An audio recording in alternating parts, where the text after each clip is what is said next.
네. 안녕하세요. 잘 지내셨습니까? 음 네. 이제 수업을 하려고 하는데요.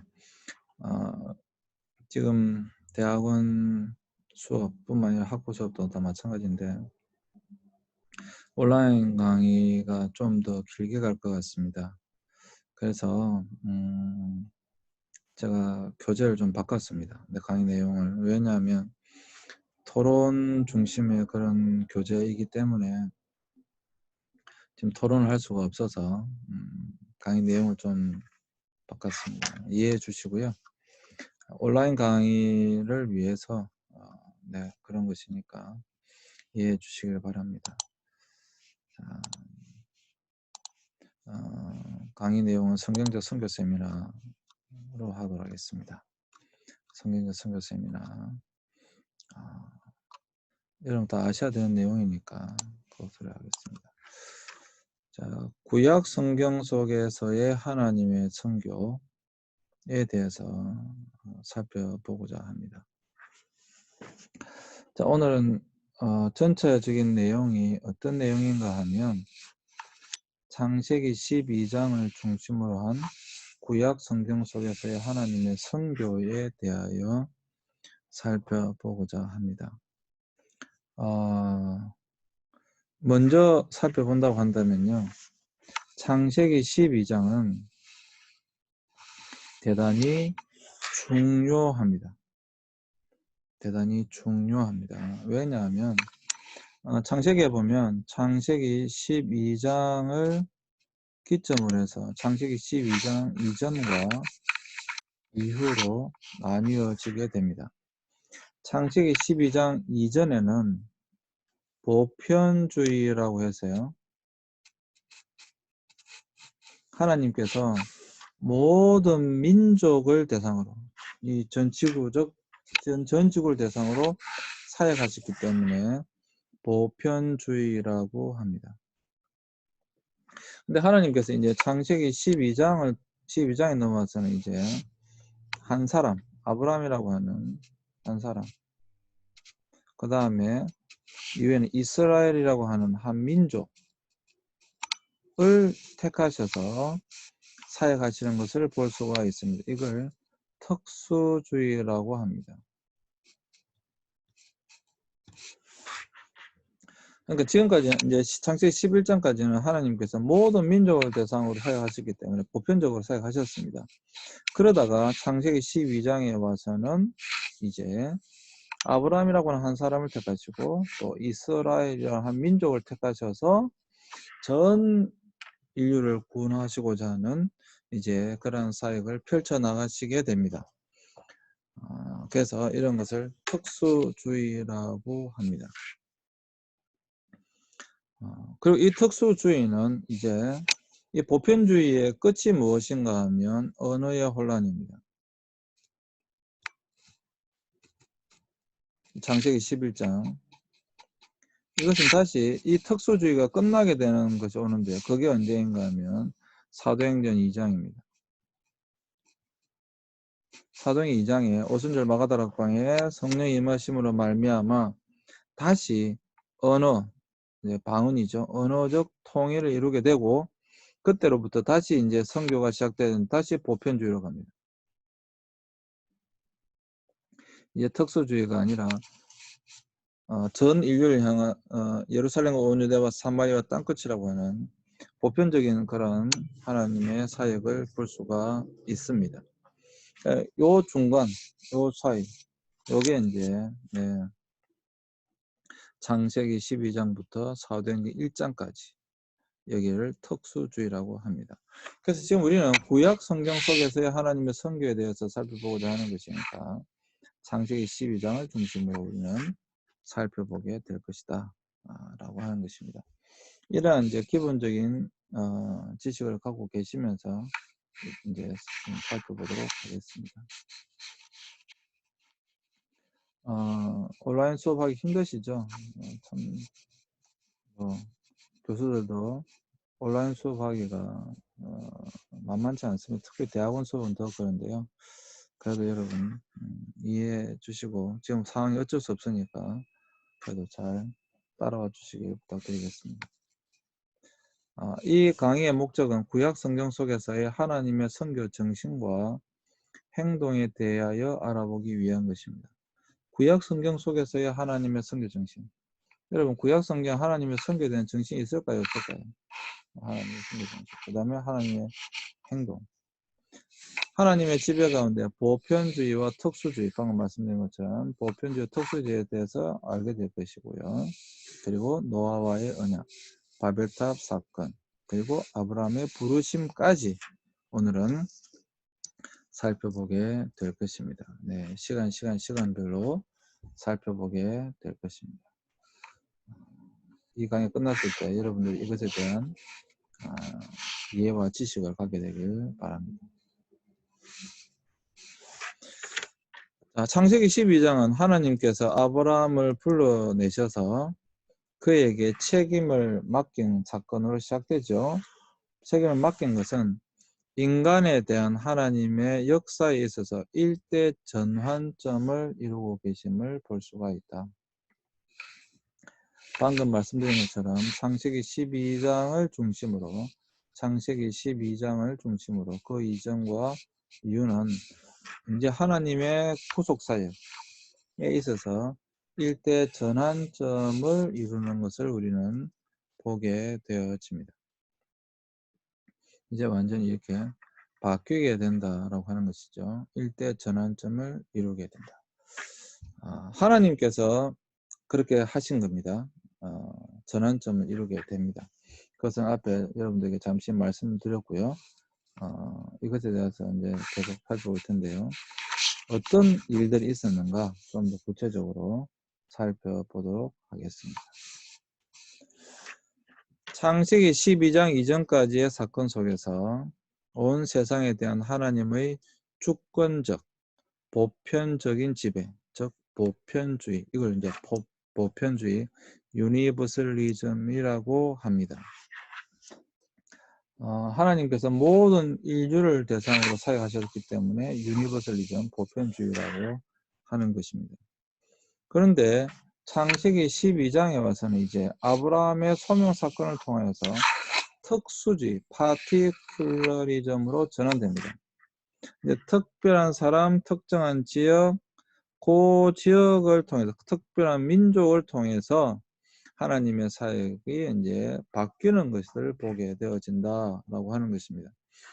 중요한데, 여기 보시면 이러한 하나님의 역사는 보편주의 속에서 하나님의 전 세계를 향한 선교의 목적에 관계되어 있으나 특수주의는 하나님께서 그러한 목적을 성취하는 방법과 연관을 가지고 있는 것이다. 무슨 말이냐 하면 전 인류를 구원하시고자 하는 하나님의 의지는 당연히 보편적입니다. 하나님은 구약시대에도 모든 인류를 구원하기를 원하셨어요. 하나님께서 구약시대에는 이스라엘 백성들만 구원하기를 원하셨던 것이 아닙니다. 구약에서도 마찬가지예요. 하나님은 모든 인류를 구원하기를 원하십니다. 항상 그것은 변하신 것이 없습니다. 그런데 방법적인 면에 있어서 그런 목적을 성취하는 방법에 있어서 특수주의로 바뀌었다라고 하는 것입니다. 아브라함의 후손들을 통하여 이제 보편적 구원, 모든 인류의 구원을 이루고자 하셨다라고 하는 것입니다. 많은 사람들이 오해하고 있는 것이 무엇인가 하면, 아니 하나님께서 이스라엘 백성들만, 히브리인들만, 유대인들만, 그 지역에 있는 그들만 구원하려고 하신 것이 아닌가? 절대 그렇지 않습니다. 그렇지 않습니다. 하나님은 그때나 지금이나 모든 인간을 구원하기를 원하십니다. 그것에 대한 믿음이 흔들리지 않으셨으면 좋겠습니다. 그러나 방법적인 면에 있어서는 아브라함을 택하셔서 아브라함의 후손들을 통하여 전 인류를 구원하고자 하셨다라고 하는 것입니다. 그러면 여러분, 왜 아브라함입니까? 왜 아브라함입니까? 뭐 그때 당시로 한다면 멜기세덱도 있었고 요업과 아브라함이 거의 동시대 인물인데 요업도 있었고 그런 사람도 있었는데 왜 아브라함입니까? 우리는 모릅니다. 우리는 당연히 모릅니다. 이것을 우리는 하나님의 절대 주권이라고 합니다. 하나님의 절대 주권적 택하심, 선택에 의하여 아브라함이 선택되어졌습니다. 그리고 4100년의 시간이 흐른 지금 아브라함의 소명 사건이 2096년경이에요. BC 2096년경이니까 지금 보면 이제 4100년이 흐른 거죠. 4100년이 흐른 이 지금 시점에서 본다고 한다면 하나님의 방법이 옳았다라고 하는 것을 우리는 지금 시점에서는 그렇게 알 수가 있습니다. 왜요? 지금 아브라함의 후손들은 전 세계에 기독교인뿐만 아니라 이슬람, 무슬림들까지 포함하고 유대인까지 포함한다고 한다면 정말 많은 사람들이 아브라함을 믿음의 조상으로 두고 있는 것이죠. 그래서 전 세계를 향하신 하나님의 어떤 사역의 방법이 바뀌었다. 하나님의 방법이 바뀌었다.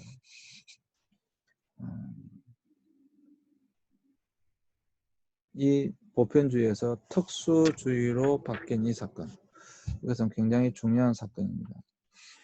물론 지금 뭐 무슬림들이 이슬람교에 구원이 있다 이걸 말씀드리려고 하는 것도 아니고 유대교에 구원이 있다 이렇게 말씀드리려고 하는 것도 아닙니다. 역사가 바뀐 시점을 본다고 한다면 하나님께서 약속하셨던 것이 아브라함의 후손들이 어떤 모양인가에 대해서 이루어졌다라고 하는 것을 말씀드린 것이고요.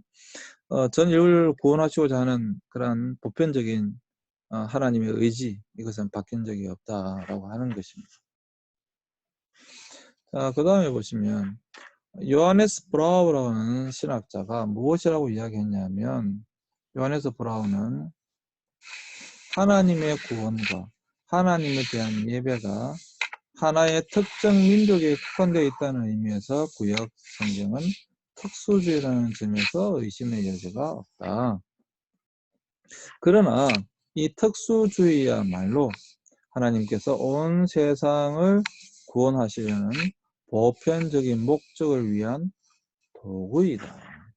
자, 이 특수주의가 전 인류를 구원하시고자 하는 보편적인 구원을 위한 목적을 위한 도구다라고 하는 거예요. 도구. 이건 하나님께서 택하신 방법이다라고 하는 것입니다. 그래서 구약 성경은 특수주의다. 그러나 이것은 온 세상을 구원하시는 보편적인 목적을 위한 도구이다 라고 하는 것을 여러분 꼭 기억해 주시길 바랍니다. 네. 이것에 대한 오해가 없어야 된다 라고 하는 것이죠.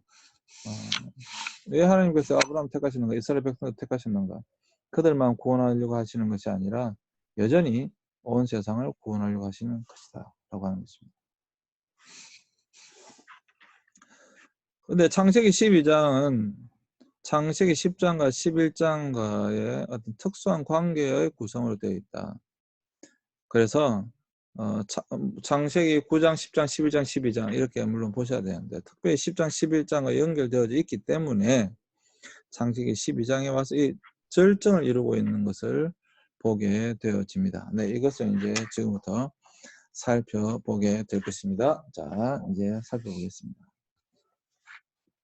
이 세 장은 세 가지의 사건과 세 가지의 교리를 이루고 있습니다. 물론 여기서 여러분 오해하시면 안 되는데, 네. 하나님과 노아가 맺은 언약은 9장에 있습니다. 9장에 있습니다. 그렇지만 그 9장의 성취가 10장에 이루어지고 있는 것을 볼 수가 있어요. 그리고 바벨탑으로 말미암아 하나님의 심판은 11장에 있습니다. 그리고 아브라함을 부르시는 장면이 이제 12장에 나오게 되는 것입니다. 그래서 이 세 가지 사건과 세 가지 교리, 이것을 이제 살펴보고자 하는 것인데요.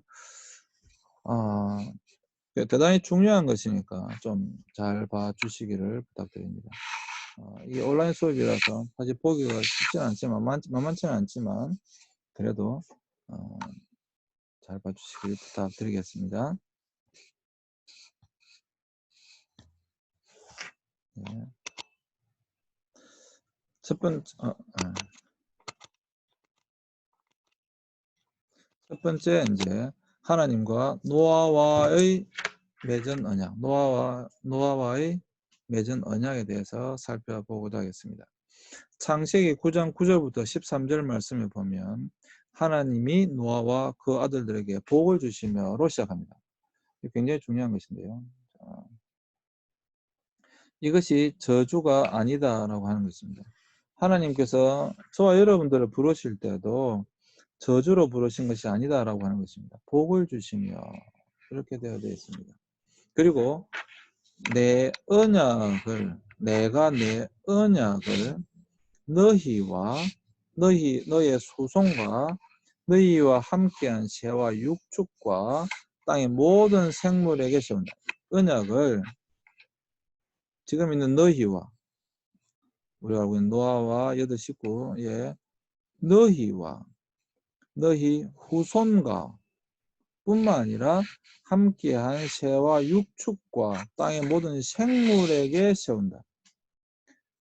방주에서 나는 모든 것, 온 땅의 모든 짐승에게 세운다. 무엇을? 언약을. 그 언약이 무엇인데?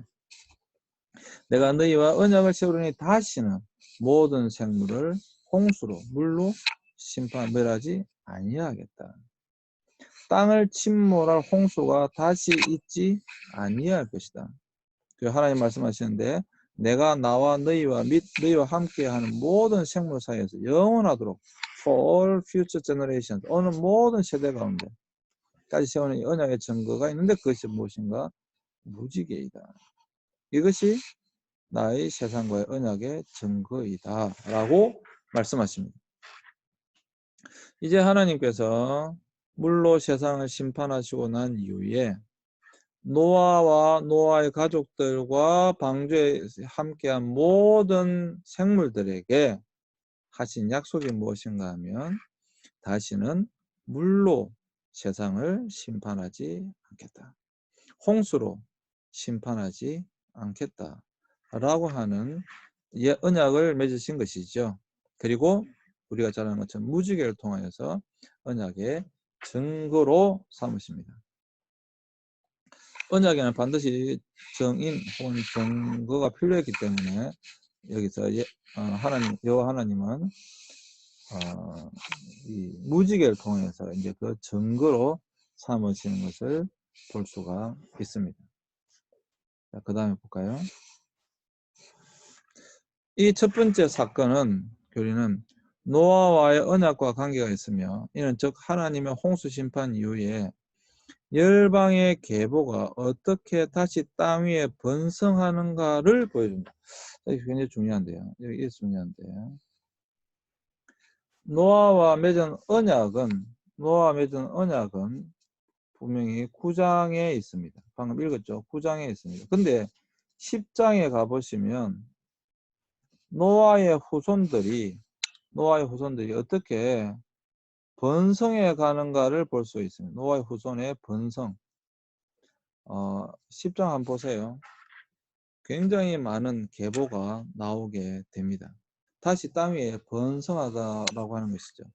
즉 모든 계보는 결국 노아에게 속해 있으며 노아와의 언약은 모든 족속에게 유효한 보편적인 언약임을 볼 수가 있습니다. 이것은 전 인류와 하나님과 맺은 언약입니다.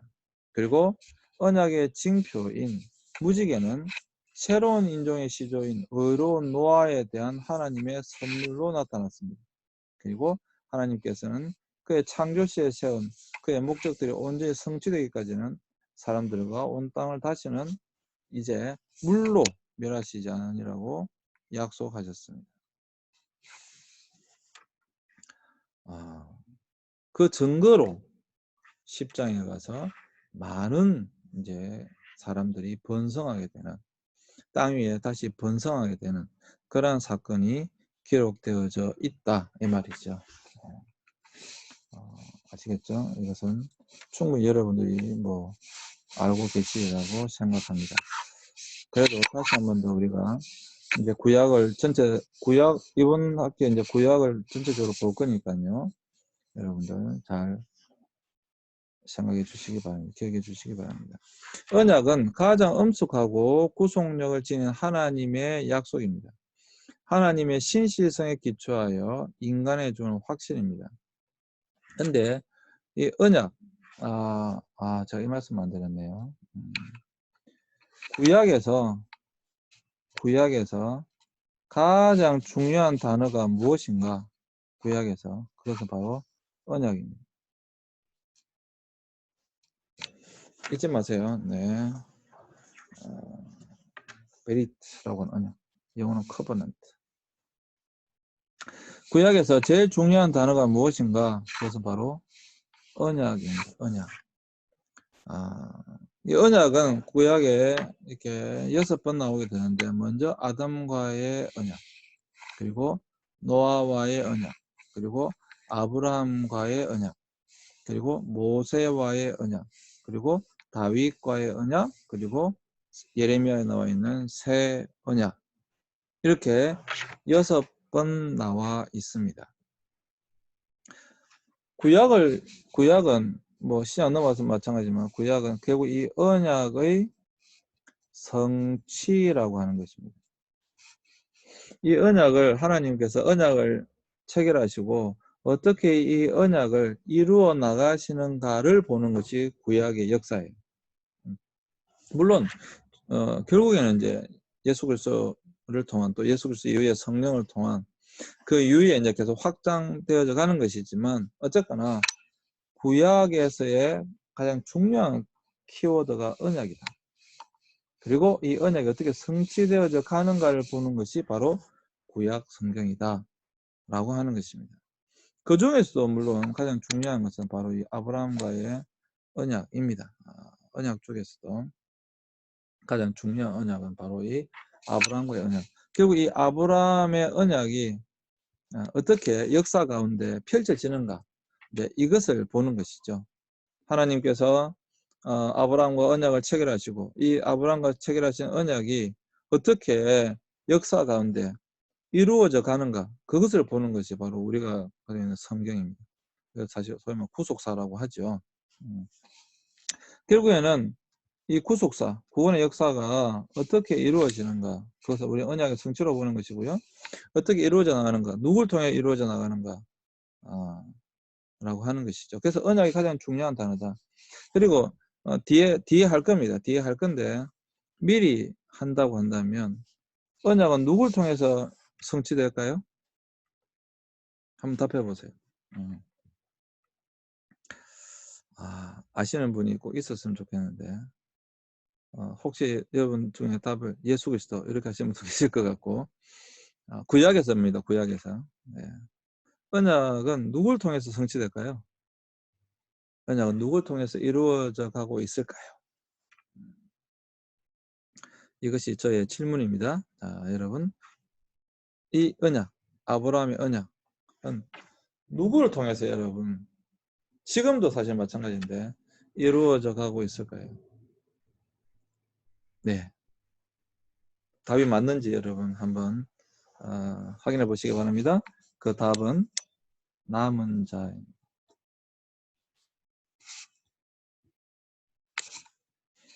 언약이 커버넌트입니다.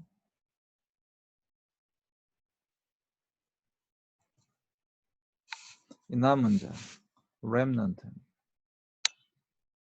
이거는 꼭 좀 기억해 주셨으면 좋겠어요. 하나님께서는 언약을 체결하셨습니다. 사실 일방적인 언약입니다. 그런데 그 언약은 하나님께서 하신 약속이기 때문에 반드시 이루어져야 합니다. 그런데 모든 사람을 통해서 이루어지지 않습니다. 결국에는 그 언약의 성취는 남은 자를 통해서 이루어집니다. 이 남은 자에 대해서는 뒤에 할 것입니다. 이 남은 자가 누구인가? 이 남은 자 사상, remnant, 이 남은 자 사상. 이것은 몇 주가 지나서 이제 하게 될 것입니다. 네. 남은 자, 꼭 기억해 주시기 바랍니다. 구약에서 제일 중요한 단어 남은 언약. 그리고 이 언약의 성취는 남은 자를 통해서 이루어진다. 지금도 남은 자를 통해서 사실 이루어져 가고 있습니다. 네, 잠시 쉬었다가 2교시에 또 하도록 하겠습니다.